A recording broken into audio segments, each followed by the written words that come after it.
So we'll go ahead and get started here. I always like to start these PowerPoints with a little bit. I'm getting some feedback from somewhere. You're hearing that? A little No? bit. How about now? Okay. Anyway, I like to start these with a little bit of background on the plants and maybe a little history, and I'll do that with the African violets as well. They actually are not even related to violets, believe it or not. They just were named that because the petals were shaped like those of violets, and that's how they got their common name. The genus St. Paulia contains about 20 species of small, hairy, herbaceous perennials with clusters of leaves at the base. They're all native to the mountains of Tanzania and Kenya. And then the scientific classification of African violets belong to the family, and I'm not even going to try to say that, but you can see that on your PowerPoint. So in 1892, Baron Walter von St. Paulier, who's the German governor of a province in what is now Tanzania, collected these plants when they were out looking for new plants. He sent them to his father, Baron Ulrich von St. Paulier, who was a patron of the botanic garden that you see in the picture there in Hanover, Germany. Baron gave them to Hermann Wendland, and then this botanic garden director at the time named the plants because of who actually found the plants, so they became St. Paulia after the father-son founders. The first commercially produced plants were offered in Germany by Frederick Bennery in Erfurt, Germany in 1893. And if you know a little bit about the name Bennery, it is a world seed company. There's a lot of flowers and other things out there that have the name Bennery on it. Probably the most famous for me and for people that do a lot of seed their own flowers and things is the Bennery giant zinnia, which is named after him. To date, there are 21 species, 6 variants, and 2 natural hybrids identified in the wild. Oops. So here's a little more background. It's a popular indoor flowering plant, which most of us are familiar with it being that indoor plant. Probably many of your grandmothers probably had African violets on windowsills because they were easy to grow. They fit on the windowsill very easily. Windowsills weren't very wide, probably still aren't in most houses, but they fit there pretty good, the smaller types. The plants do come in a lot of different sizes. There's miniatures, plants 6 inches or less in diameter. There's large ones over 16 inches in diameter. And the flower colors include blue, purple, lavender, pink, red, white, as well as bicolors and multicolors and all those kinds of things. And even there's some chartreuse colors coming in there and a little bit of yellow even on some newer varieties.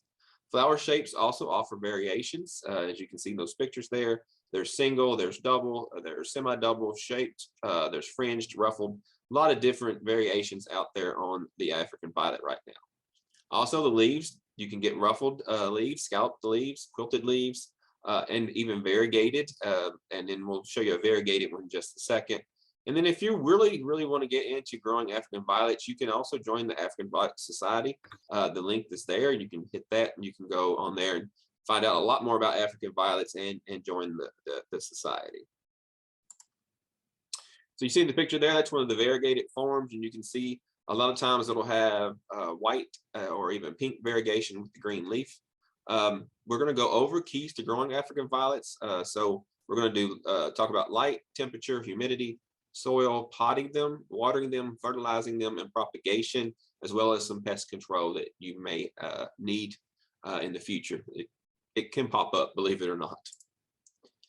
First off is light. They do like bright light, probably brighter light than we all think they do. They do not want direct sunlight at all, though. Just a bright, indirect light is what they need. Usually an east or north-facing window is good. You want to avoid direct sun again because they will burn the leaves. And you want to be sure to turn the plant occasionally because they will turn towards the window. And you just need to keep it turned every once in a while just to make sure the plant is not all leaning over to one direction in the pot. So how do you know your plant's happy? Well, if you have a thin, dark green leaves and long petioles, that's the leaf stalk. It indicates too little light, which means it's stretching just like plants do outside or other plants would. That's planted in shade that actually like sun. Also, too much light results in stunted plants and short petioles, so it's kind of just makes them not want to grow. And then you also can get crinkled and leathery leaves if they're getting too much sun. If you want to grow them under your artificial light, which they do quite well under, you need to shoot for about 600-foot candles of light. As far as temperature, the best growth occurs at about 65 to 70. Most of our houses are around 70, so they're pretty happy usually and are in the house with us, and that's probably why most people grew them or do still grow them. Night chilling, if close by a window, can be a problem in the wintertime, especially if you're in an older drafty house where they're out touching the window. If that happens, you want to make sure you remove the violet from the window at night or place something between the plant and the violet just to keep, or the violet and the window just to keep it from getting it draft. The easiest thing is just to sit it out of the window at night, especially on a really cold winter night. If your violet does get chilled, then the violet will turn dark and wither. It does not like getting chilled, so you want to make sure you keep that from happening. If temperatures are over 70, the light needs to be the optimum. That's when they're going to grow the best. And also that's when you want to increase your humidity because they do come from a high humidity area. Temperatures over 80 causes slow growth and reduced flowering. If you live in a house, maybe it doesn't have air conditioning, that's something to think about because your house is probably going to get over 80 in the summer, definitely. So then you may get some really slow growth and reduced flowering during the summer if that's the case. There's several ways to check on your humidity here. They do like high humidity, and you want to make sure that you can give them that high humidity so they're going to grow their optimum best. So you may want to consider running a humidifier in the wintertime. But if you've got a basement that is, stays warm, and that could be another option for you. That's usually beneficial. It's usually more moisture down there. High humidity rooms such as your kitchens and the baths are great. I know my grandmother always grew her violets in the kitchen window over the sink, so they always got a lot of moisture. And then you can also increase your moisture by other ways. You can set a little top or dish with some gravel and some water under the violet. That humidity as it evaporates will increase humidity around the plant. And the picture at the bottom I just found off the web, I just thought it was really cool because that is like a big terrarium. They put all the different violets and things in there. And not a top on it, but that would hold a lot of moisture in there, which would help them grow. As far as the soil mixes need to remain loose and well drained. They do not like to have wet feet, so you want to make sure it is well drained.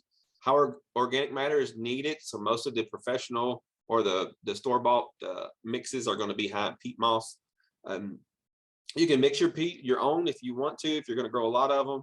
And usually do that, it's 1-to-1 mix of peat and perlite. And you can buy the perlite and the peat usually at the same stores. I would not generally do that. I would just buy a bag of the African violet potting mix and use that. It's preset for them to grow optimally, and it's also got the right pH already, which is 6 to 6.6. So unless you're going to grow a bunch to sell, it just makes more sense just to buy a few bags of the actual potting mix and just go from there. Almost any container can be used for an African violet. The only key is it has to have good drainage hose where you can make sure they don't not stand in water. The decorative pots like those glass ones you see there in the picture, they don't have drainage hose. They have a little tray at the bottom. So if you were to plant them directly in that, they would sit with water in there. So if you're going to use those, you can always just pop them in a plastic pot and set the plastic pot over in there. That way you know that they're not going to stand in water while they're in there. You do want to make sure you fill the pots only about 1/4 inch to the top. That way it gives you easy access to water them when they need it.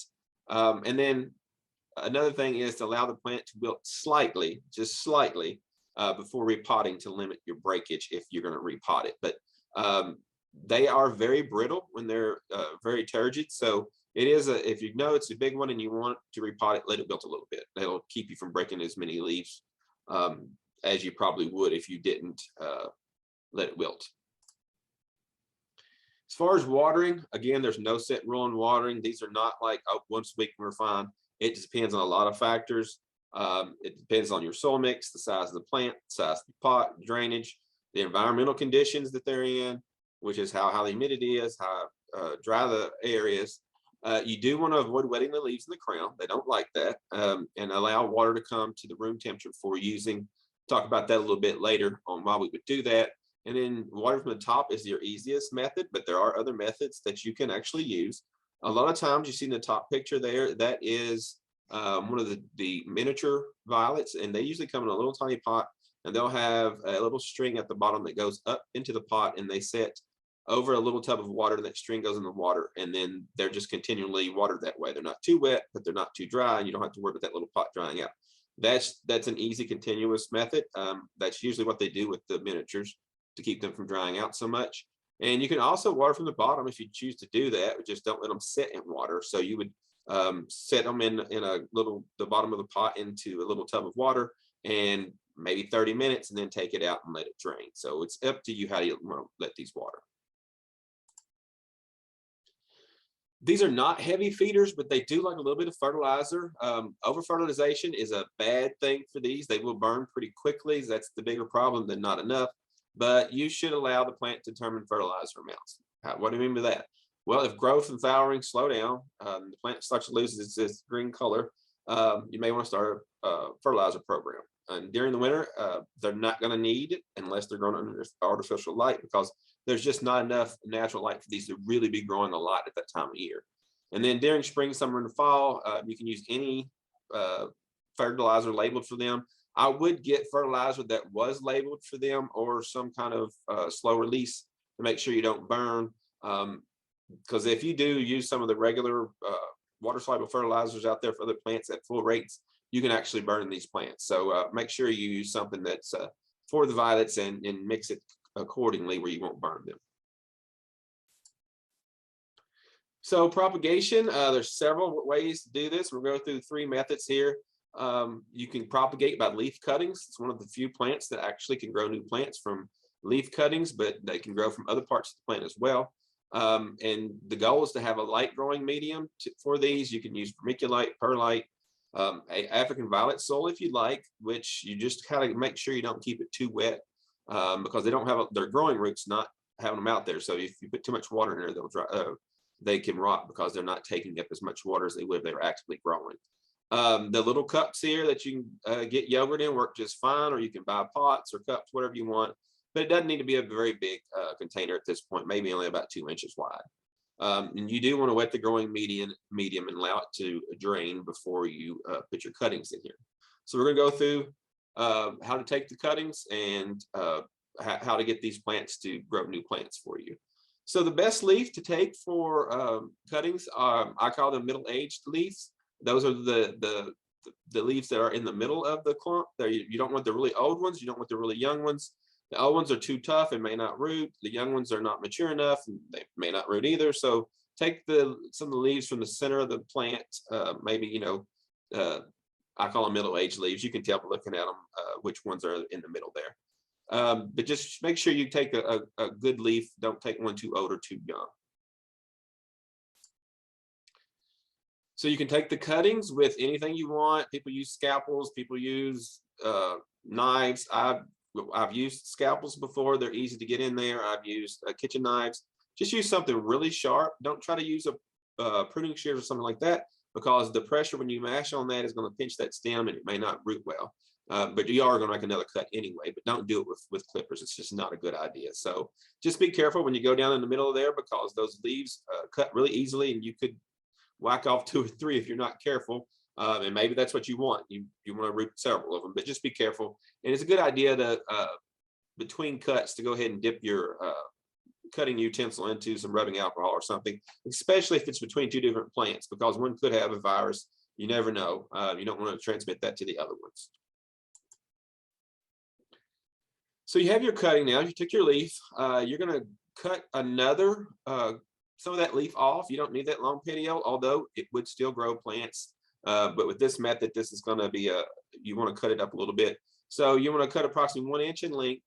And then you're going to do another little slice there on the petiole on the bottom picture, which is basically just taking a little wedge off the front of that petiole there. And what that's going to do is going to give you access to more vascular tissue, access for that plant to grow more roots, and for the little babies to form. And that's where they're going to form, right there at that base of that plant. So should you trim the top of the leaf off? You see this on a lot of websites. It's not necessary. There's some say that it will get the plant to root and grow plants quicker if you do. I've never done it personally. I usually leave the entire leaf intact, but it's up to you. It's totally up to you. If you think that works, if you've had good luck with it, go ahead and do it. If you want to try it 2 different ways, maybe it is something to it. But I've always left the leaf intact. Once you've got your leaf prepared now, you don't need any growth hormone or anything like that on these. They root quite easily. It just takes a little bit of time, but you want to stick that into your rooting medium there at a 45-degree angle. Again, fuzzy side up, that's the top of the leaf. And then you're just going to insert your cutting in there and push your soil back around it. You can use a pencil or whatever to make a little hole. I would make a hole first, not just kind of try to push the petiole through there because you could damage it. But that's the easiest way to do that, is just do it with a pencil. Once you've got your cuttings into their medium, then you want to cover them with something to keep the moisture in. This is the clamshell. You can use a terrarium. You can use whatever you want. You could even put a plastic bag over it as long as it was clear. Just something to keep that moisture high in there where they can actually start to grow roots. You can also put them in a right indirect window if you wish, which is what I would probably do because I don't have a grow system at home. Or if you under grow lights, it's really easy. You can set them under there. You know they're not going to get too much heat because most of the grow lights are either fluorescent or now LED. And you want a goal of about 12 hours of sun per day or light per day, which is best and going to help them optimally try to grow roots. You do want to maintain your consistent conditions. If there is moisture on the outside or inside of the plastic, you know the humidity is high and they're not drying out, which is what I just said. I jumped the slide. But again, if you've got something to cover that over to keep that moisture high, you're in good shape. And if you see condensation on the inside, you know that the humidity is high because water is evaporating, it's hitting the cover, and it's going to drip back down. So you know you've got enough moisture in there for them to go ahead and root. So it is a long-term process, not as long as something like Sansevieria, which also will grow new plants by roots, but it does take 2 to 3 months. And after that, you will see some little baby plants forming at the base of that leaf. There could be 1, there could be 6 or 7. It just depends on the leaf and how many plantlets it's going to grow. You can let them grow a little bit, let them grow big before you separate them. It's up to you. Eventually, that bigger leaf will wither and die after these plants start growing. I usually like to get them when they're small. I can not like tiny, but big enough to handle. Maybe the size of the one in the bottom left there, or the top one. That's about the size I would want to get those off of the mama plant and pot them up in separate pots by themselves. All right, we went through the propagation method of by leaf cuttings. There's another way we can do this. We can do this by blossom stems, believe it or not. So you want to pick newly formed flower stems, and you can see in the picture, it's a little blurry, but you want to pick ones that the flowers are not open yet, but they're getting ready to open, and you're going to pinch those flowers off because we don't want the flowers on there. We don't need them. What we're working for is the flower stalk, the peduncle, if you want to botanically call it that. And we want to make sure that we retain those little green leaflets there where the bloom stalk is coming off of. And I'll show you another picture on what we mean by that.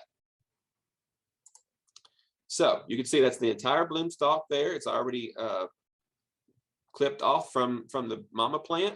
And we're going to clip off the top portion there where the petals or the blooms are. And we're going to leave those two little leafy structures there. And that's our goal, is those 2 little leafy structures and that leaf stalk. And believe it or not, those will actually grow new plants as well. Once you've got it prepped at the top, and then you can cut it at the bottom to make it short, maybe, I don't know, inch and a half. So here's our prepped leaf stalks, and you can see they're about 1 inch long, 1.5 inches long, with the top portion where the bloom was trimmed off, and with our little leaflets here at the top of it. So these little stems are going to then be potted up just like our leaf cuttings were earlier. And we'll show you that picture there. So you'll just take your little dibble and you'll stick them into a pot. You can put several of these in a small container, 2-inch container, if you like. They are doing that here. And so you'll just take you a pencil or something, make a hole, stick the little blossom stem into it all the way down to ground level. You want that leaflet portion right there at that ground level. And then you're going to have those potted up. You can see that there.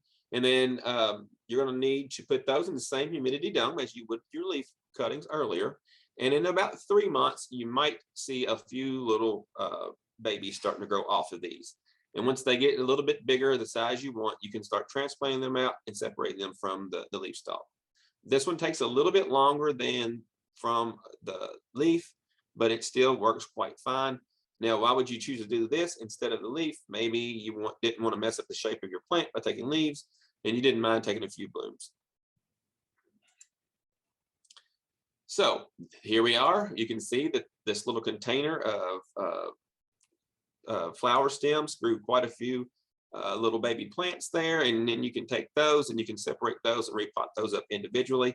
I always like to separate them, even if I have to maybe sacrifice a few, because I don't like having a two-sided plant or two plants in the same pot. Even the nurseries that sell these will throw them away if there's two in there, because we want to make nice round African violet shape to these. So sometimes you may have to sacrifice a few plants during this. And the last method of propagation is what the old timers or my grandmother would do. And that was simply just to root these in water. And you can see it's a full-size leaf. You put it in some water, as long as it's not up, the water's not touching the actual bottom of the leaf. And over a few months, it will start to grow roots, and then it'll start growing little plantlets. At that point, you will pot this up. Don't cover the plantlets too far, but right up to that. And then you'll get new plants growing off of that, just like you would if you had put it in the soil to start with. This is what she always did, and it was the easiest method, I guess, because you didn't have to worry about the plant dome and the soil and all the other factors in there. You can just do it straight in water. So you've got your little baby plantlets and you want to separate them. It's really not that tedious. Just know that you're not going to save them all. It's okay. We can lose a few plants here, but a lot of times they'll be connected where they were growing off the mama leaf here. And you're just going to go through and start teasing these apart. And you may need to cut a few apart, but as long as they have a little bit of root, they're going to be just fine if you pot them up. Right here, I can look at this picture and know that you can probably going to get 6 to 7 decent plants off of from that one mama leaf. So just know that you're going to have to cut them apart, pull them apart, and a few might not make it, and it's okay. You're going to end up with a lot more violets than you had before you started with these methods.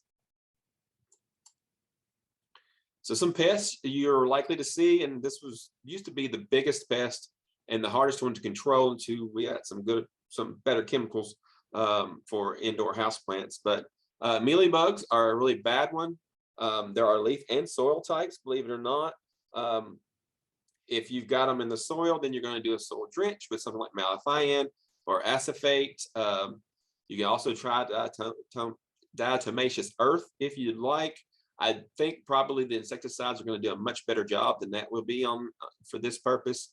And then for the foliar ones, up until recently, last 10, 15 years, we didn't have a really good method of getting rid of those on African violet. So back then, you would sit with your African violet on the table and you would take a cotton or a Q-tip and you would dip it in alcohol and you would rub alcohol on each little mealybug separately, and you almost never got them all, and it was just a constant battle. But now we have a product with imidacloprid in it. There's a formula for houseplants, and all you would do with that is just water your plant with that, and then that insecticide will go up into the plant, and it will kill any of the insects that bite the plant after that. So does it make the plant poisonous?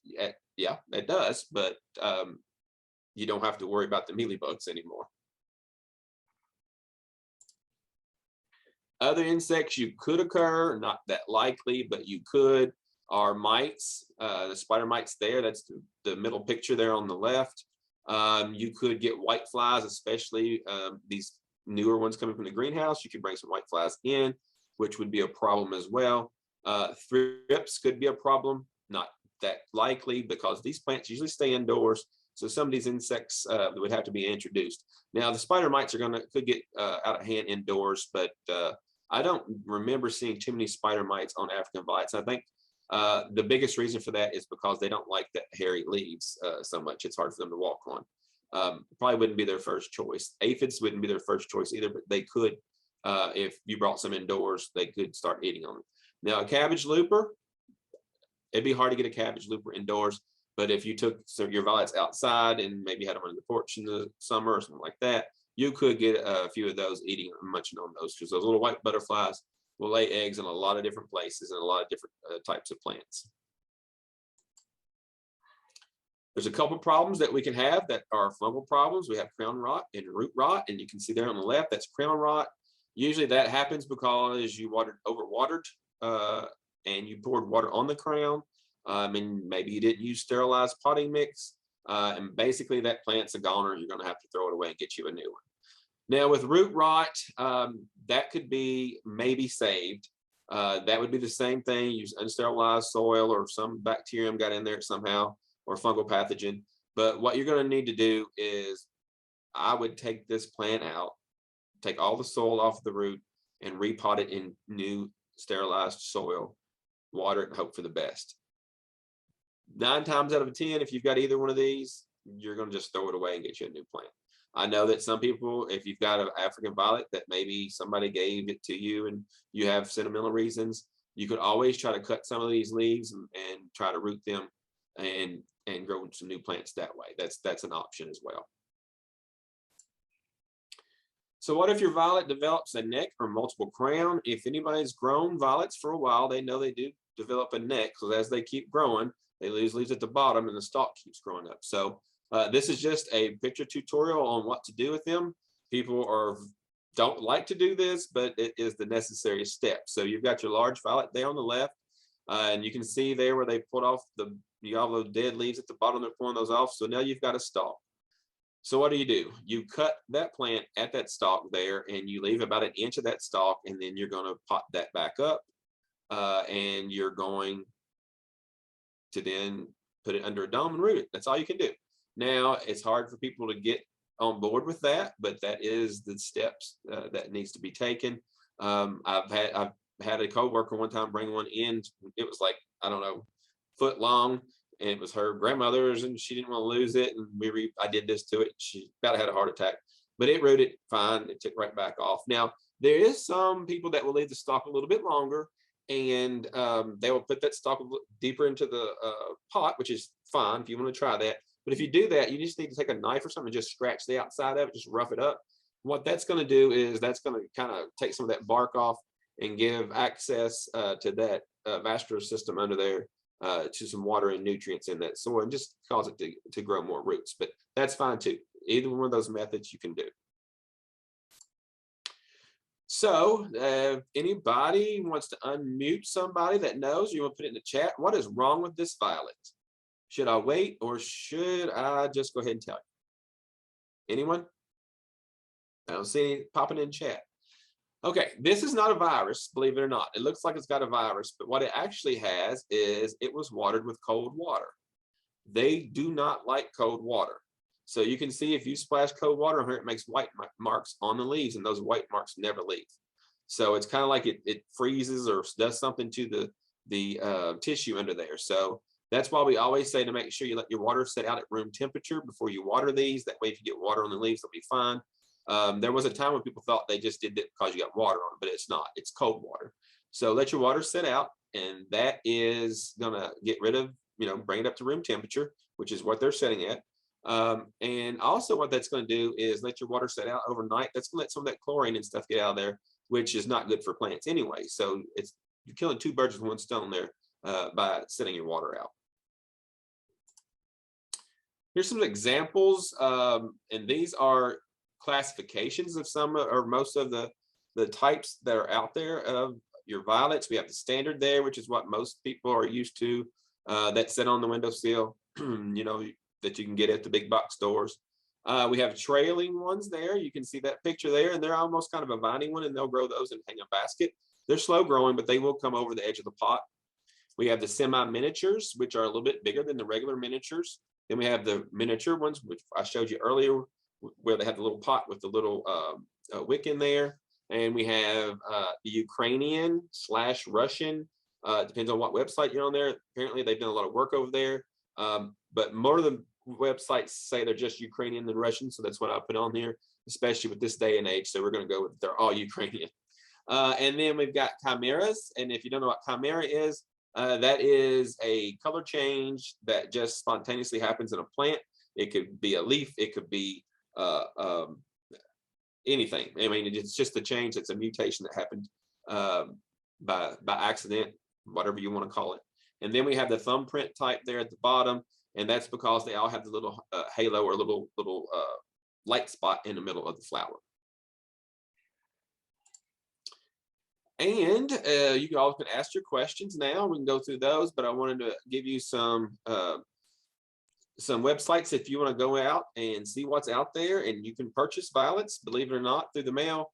And there's so many different colors and shapes and sizes out there. Things that you've probably not seen if you've not really went on these websites to look at. But there's 3 here. There's myviolet.com. There's a Violet Barn, and there's Linden Lion here. So all 3 of those have plants on there for sale. And also on the other side, there's a work site that's some of the websites that I take some pictures and some information off of. So we'll open it up for chat or for questions.